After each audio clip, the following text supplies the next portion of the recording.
The invasion of France, 1940, World War II. On May 10, 1940, Germany launched a massive attack on Belgium.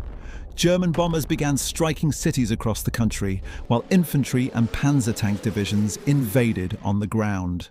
The Belgian army was not as strong as the German forces, and as the invasion continued to advance, the Belgian forces were eventually forced to surrender. On the other side, the Allied forces had taken positions near the Maginot Line. France built the Maginot Line after World War I, so that attacks coming toward France could be stopped at the border. This defensive line was strengthened with bunkers, underground tunnels, and heavy guns. To the east of the Maginot Line was Germany, and to the northeast were Belgium and the Ardennes Forest. The Allies believed the Ardennes Forest was too difficult for tanks to cross. Because of this, they stationed very few troops there. They expected Germany's main attack to come through the flat northern region of Belgium, and when Germany attacks, the Allied forces will go to Belgium and fight there. As expected, the situation developed in the same way. When Germany launched its invasion, the Allied forces advanced towards Belgium to confront them. In Belgium, at Hanout, a major tank battle took place between French and German forces. The German forces were using the Blitzkrieg technique, which relied on speed, coordination, and air support. In comparison, the French forces were unable to respond effectively because the French army did not have as strong coordination as the Germans. As a result, they had to retreat. But Hitler's plan was somewhat different. He divided his forces into three groups. Group A was assigned to carry out the main attack through the Ardennes Forest.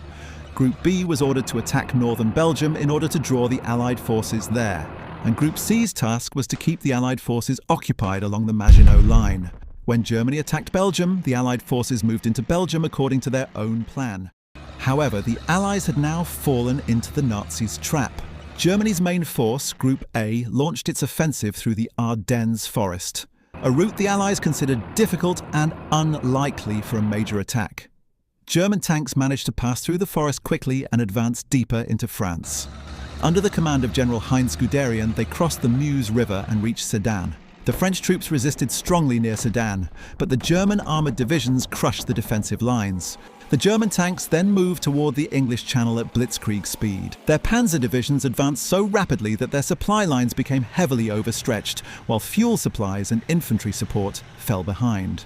Taking advantage of this situation, the British Expeditionary Force launched a counterattack at Arras.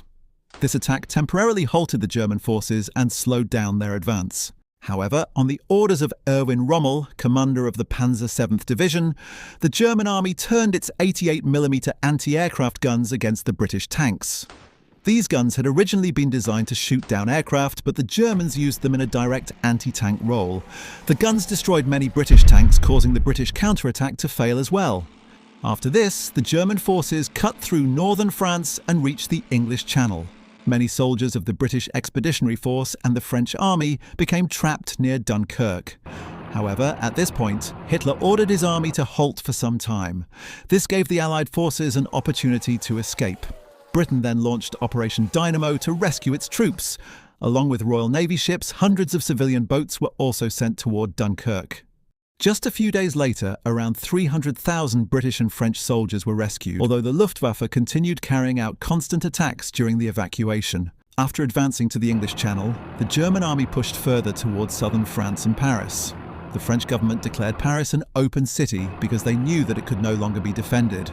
And on June 14, 1940, the German Nazi forces entered Paris. Just a few days later, the French government requested a ceasefire and surrendered. Hitler arranged the French surrender agreement in the same railway carriage where Germany had signed its surrender during the First World War. During this campaign, Germany captured around 1.5 million French and 45,000 British soldiers. Hi, curious friends. We hope you enjoyed this video. Don't forget to subscribe to our channel for more amazing history videos.